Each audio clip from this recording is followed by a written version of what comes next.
পাকিস্তানের জঙ্গি সংগঠনের সাথে বাংলাদেশের বিমান বাহিনীর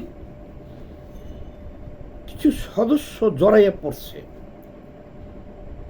সেনাবাহিনীর কিছু সদস্য জড়াইয়ে পড়ছে, এই অভিযোগ আছে। কিন্তু হঠাৎ করে এই অভিযোগ আগে থেকেই আছে, কিন্তু এখন রিসেন্টলি বিমান বাহিনীতে কি হইতে যাচ্ছে? বাংলাদেশ সরকার গোয়েন্দা তথ্যের ভিত্তিতে সারা দেশে সতর্কতামূলক বিজ্ঞপ্তি জারি করছে যে সচিবালয়, পুলিশ কার্যালয় বা দেশের সরকারি বেসরকারি যে কোনো প্রতিষ্ঠানে জঙ্গি হামলা হতে পারে। এই সতর্কতা জারি করছে কে? সরকার। শুরুটা হয়েছে কোথা থেকে? বিমান বাহিনীর ভিতরে কয়েকজন সদস্যর পাকিস্তানের জঙ্গি সংগঠনের সাথে কানেকশনের তথ্য পাওয়ার পরে তাদের কয়েকজনকে গ্রেপ্তার করেছে। এই এক মাসে 3 বার ঘটছে ঘটনা। বিমান বাহিনীতে এক মাসে, এটা বিভিন্ন পত্রিকার নিউজ বলতেছি আমি, তারা ভিতরের খবর তো আর আমরা জানবো না। আর সচরাচর সেনাবাহিনী, নৌবাহিনী, বিমান বাহিনী, এই সমস্ত পুলিশ বাহিনী, এই সমস্ত ডিপার্টমেন্টের দুর্নাম হবে দেখা এই সমস্ত জঙ্গি কার্যক্রমে যারা জড়িত তারা ধরা পড়লে বিচার করে, হয়তো চাকরি থেকে বহিষ্কার করে বা জেল দেয়, কিন্তু তারা এই জিনিসটা প্রচার করে না। তাহলে হবে কি? এই জিনিসটা প্রচার করলে দেশে এবং আন্তর্জাতিকভাবে এই সেনাবাহিনীর বা বিমান বাহিনীর, নৌবাহিনী, পুলিশ বাহিনীর সুনাম ক্ষুণ্ণ হবে। জাতিসংঘের যে শান্তি মিশনে কাজ করতেছে সেনাবাহিনী, সেইটারও একটা প্রভাব পড়বে যে এরা যদি জঙ্গিবাদে জড়িত থাকে, যে এই দুর্নামটার জন্য তারা প্রচার করে নাই। আগেও কিন্তু এই যে একজনের নাম বলি আমি, কর্নেল হাসিনুর রহমানকে, মেজর জিয়া নামে একজনকে জঙ্গিবাদে সম্পৃক্ততার অভিযোগে চাকরিচ্যুতি করা হয়েছিল। আমেরিকা পর্যন্ত তার মাথার দাম ঘোষণা করেছিল। 5ই আগস্টের পরে আমরা দেখেছি, ওনাকে ফিল্ডে দেখেছি আমরা 5ই আগস্টের পরে। এক। আর নাম্বার 2, কর্নেল হাসিনুর রহমান নামে একজন দেখলাম, তারও কোর্ট মার্শাল হয়েছিল, 4 বছর 3 মাস জেল হয়েছিল। তার বিরুদ্ধেও এই ধরনের অভিযোগ আছে। তাহলে সেনাবাহিনীর জঙ্গির সংশ্লিষ্টতা, জঙ্গির সাথে সংশ্লিষ্টতা আমরা কিন্তু অনেক আগে থেকেই জানি, কারণ এটা বিভিন্ন সময় আসছে সামনে। এবারকার পাইলাম আমরা, সেনাবাহিনীটা কিন্তু আগে থেকে পাইছি, সেনাবাহিনীর অনেকেই চাকরি হারাইছেন এই জঙ্গিবাদের সাথে জড়িত হওয়ার কারণে, এবং যাদের ব্যাপারটা গোয়েন্দা তথ্যে ফাঁস হয়েছে, যারা জঙ্গিবাদে জড়িত, ধরেন তাদেরটা বিচার হয়েছে। কিন্তু আরও অনেক তো থাকতে পারে যেগুলা, এই জন্য দেশের ভবিষ্যৎ অন্ধকার দেখতেছি আমরা।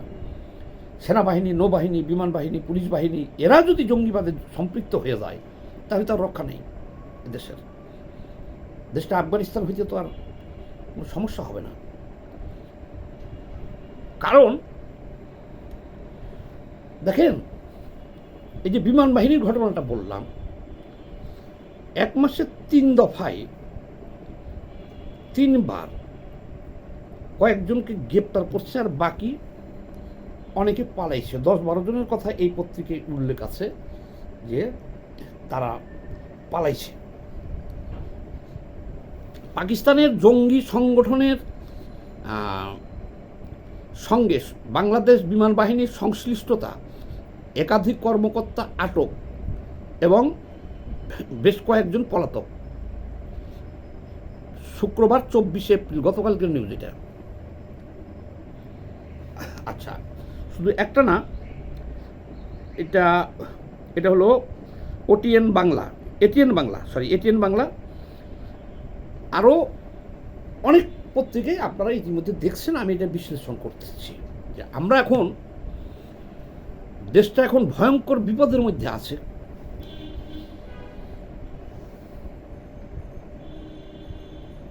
এই যে বিমান বাহিনীর এই অবস্থা, এদের সংশ্লিষ্টতা কার সাথে? জঙ্গি গোষ্ঠীর সাথে। জঙ্গি গোষ্ঠী কারা? আচ্ছা, সেনাবাহিনীর বিরুদ্ধে এর আগে যে জঙ্গি সংশ্লিষ্টতার অভিযোগ উঠেছে, অনেকে চাকরি হারাইছেন, অনেকে গ্রেপ্তার হয়েছেন, এরা কোন জঙ্গি সংগঠনের সাথে জড়িত ছিল? আচ্ছা, এবার বলি, আইএস, আল কায়দা, হিজবুত তাহরির এবং এই যে জয়শ্রী মোহাম্মদ পাকিস্তানের, মোটের কথা হলো এই জঙ্গি সংগঠনগুলো হলো পাকিস্তানের, বাংলাদেশে হলো শাখা এই জঙ্গি সংগঠনগুলো। আবার বলছি, এটা কতটুকু দুশ্চিন্তায় আমরা আছি। আমরা দেখেছি যে 2001 সাল থেকে 2005 যখন বিএনপি ক্ষমতায় ছিল, তখন সর্বপ্রথম এই জঙ্গিবাদটা আমরা আগে বিশ্বাস করি নাই, বাংলাদেশের সামনে আসলো। সেখানে একদিনে দেশে প্রায় 4.5 থেকে 500 জায়গাতে বোমাবাজি করা হলো, বোম মারা হলো।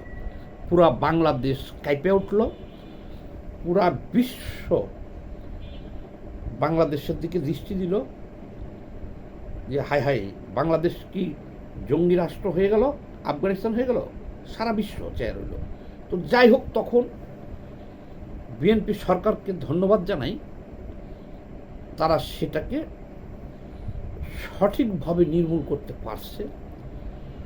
বাংলা ভাই আব্দুর রহমান সহ অনেকের মৃত্যুদণ্ড হয়েছে, অনেকে জেল জুল খাটার পরে এই জেএমবি ছিল তাদের যে সংগঠন এখন আছে, এখন আবার মাথাচাড়া দিয়ে উঠছে, কিন্তু তখন এই বিএনপি সরকারই এটাকে নির্মূল করতে পেরেছিল। তারপরে আওয়ামী লীগ সরকারের আমলে বিভিন্ন স্থানে রেড দিয়ে যে সমস্ত জঙ্গিদেরকে গ্রেপ্তার করেছিল, তখন আমরা বলতাম, সবাই বলতাম যে আওয়ামী লীগ এটাকে নাটক করছে, নাটক করে।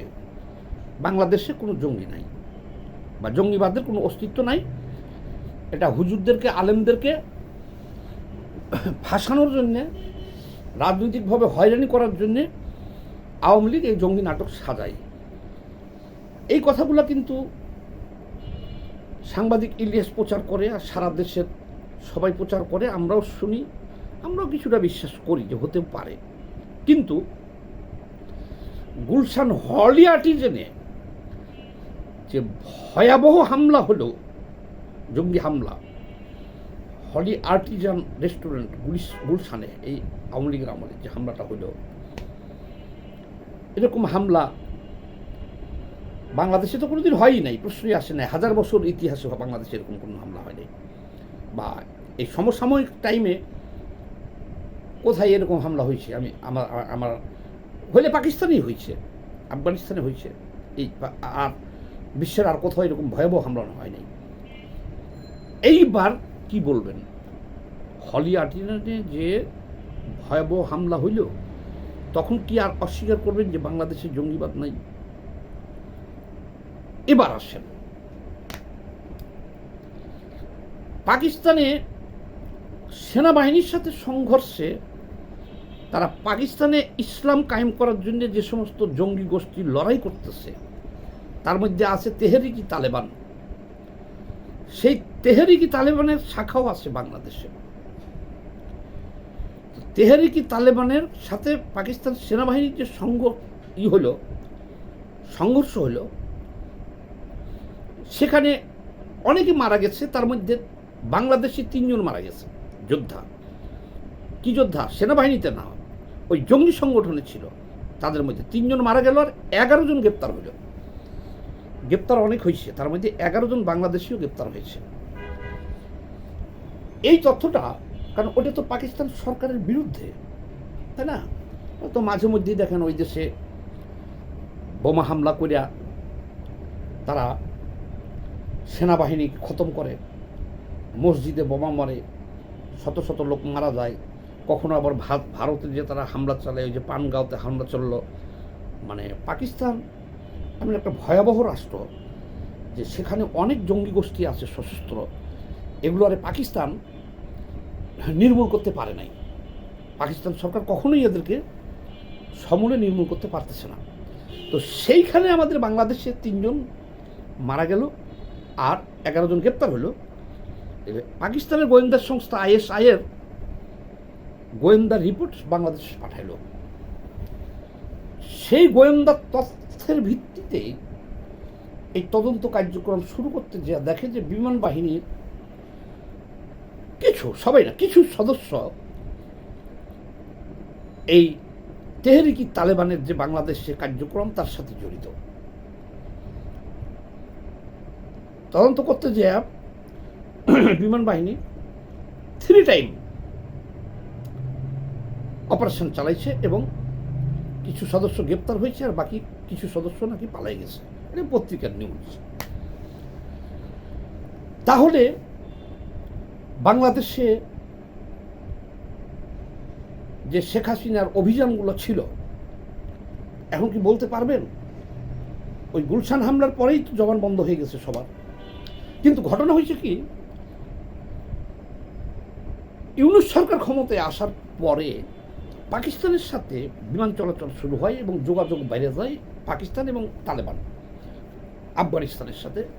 আমরা দেখেছি বাংলাদেশের কিছু নেতা যারা ইসলামিক দল করে তারা ঘন ঘন পাকিস্তান সফর করতেছে, আফগানিস্তান সফর করতেছে এবং আফগানিস্তানের একেবারে শীর্ষ নেতাদের সাথে বৈঠক করতেছে। সে ছবিও পাইতেছি আমরা। পাকিস্তানের শীর্ষ নেতাদের সাথে ছবি পাইতেছি আমরা। এবং পাকিস্তানের শীর্ষ নেতা যারা আন্তর্জাতিকভাবে সন্ত্রাসী হিসেবে পরিচিত, জয়সি মোহাম্মদের সভাপতি, উনিও বাংলাদেশে এসে ঘুরে গেছে। তারপরে তাদের ছাত্র সংগঠনের অনেকেই বাংলাদেশে আসতেছে যাইতেছে, কাওয়ালি হইতেছে, ঢাকা বিশ্ববিদ্যালয়ে এখানে সেখানে অংশগ্রহণ করতেছে। আবার একেবারে স্বরাষ্ট্রমন্ত্রী পর্যন্ত তালেবান সরকারের বাংলাদেশে আসছে, কিন্তু বাংলাদেশ সরকারের আমন্ত্রণে না বা বাংলাদেশ সরকারের সাথে যোগাযোগ করে না। তাকে দেখা গেল এই মামুনুল হকের মাদ্রাসায় তাকে পাওয়া গেল, সেখানে মামুনুল হকের সাথে বৈঠক করতেছে দেখা গেল। তো এই গোষ্ঠীটা IS, আল কায়দা, তারপরে তেহরিকি তালেবান, তারপরে হিজবুত তাহরির, JMB, এই সংগঠনগুলো কিন্তু এখন সব বাংলাদেশে অ্যাক্টিভ। এবং এরা একেবারে সামনে চলে আসলো হাসিনা পতনের পরে, যখন ডক্টর ইউনূস ক্ষমতায় আসলো। এই যে বললাম পাকিস্তানের সাথে যোগাযোগ এইভাবে হলো এবং সামনে চলে আসলো। তারা চাইছিল ইউনূসের আমলেই রাষ্ট্রীয় ক্ষমতাটা তারা নিয়ে নেবে ধাম করে। সব পরিকল্পনা ছিল। দেখছেন তো তাদের উত্থান, 16 মাস তো তারাই নিয়ন্ত্রণ করছে ইউনূস সরকারকে। ইসলাম কায়েমের নামে বাংলাদেশকে পাকিস্তান বা আফগানিস্তান বানানোর জন্যে তারা তো ইউনূসের টোটাল আমলটাই তারা লড়াই করছে এবং সেভাবেই তারা দখল করে রাখছিল। বিএনপিও অসহায় হয়ে গেছিলো। আওয়ামী লীগ তো নাই, বিএনপি অসহায় হয়ে গেছিলো।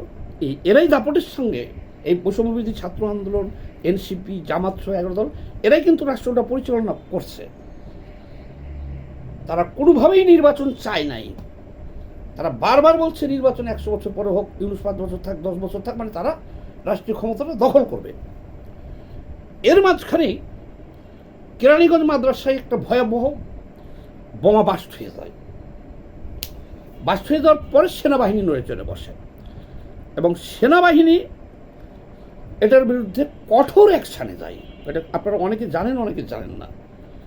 এবং সেনাবাহিনী প্রধান বলছে বারবার ফুল স্টপ, দাড়ি, কমা কিছুই চলবে না, 12 তারিখে নির্বাচন হতে হবে। এই সেনাবাহিনীর কঠোর থেকে একেবারে কঠোর অবস্থানের কারণেই 12 ফেব্রুয়ারি নির্বাচনটা হয়েছে। তাদেরকে নির্মূল করা হয়েছে। নির্মূল বলতে কি, আপাতত তাদেরকে নির্বাচনে আসতে বাধ্য করা হয়েছে এবং তারা দুর্বল হয়ে গেছে, পারে নাই। কিন্তু কিন্তু তারা কিন্তু আশা ছেড়ে দেয় নাই। এখন তারা প্রতিদিনই তো বলতেছে যে শেখ হাসিনাকে 36 দিনে বিদায় করছি, এই সরকারকে 36 ঘন্টার মধ্যে আমরা বিদায় করে দিতে পারবো। এখন বাংলাদেশে কারা এই জঙ্গিবাদে জড়িত ভাই, এটা আমরা সবাই জানি, সবাই দেখতেছি। এদের মধ্যে অনেকেই আবার প্রধানমন্ত্রীকে কোরআন উপহার দিতেছে, যে কোরআন শরীফ উপহার দিতেছে প্রধানমন্ত্রীকে। প্রধানমন্ত্রী কি কোরআন কিনতে পারে না?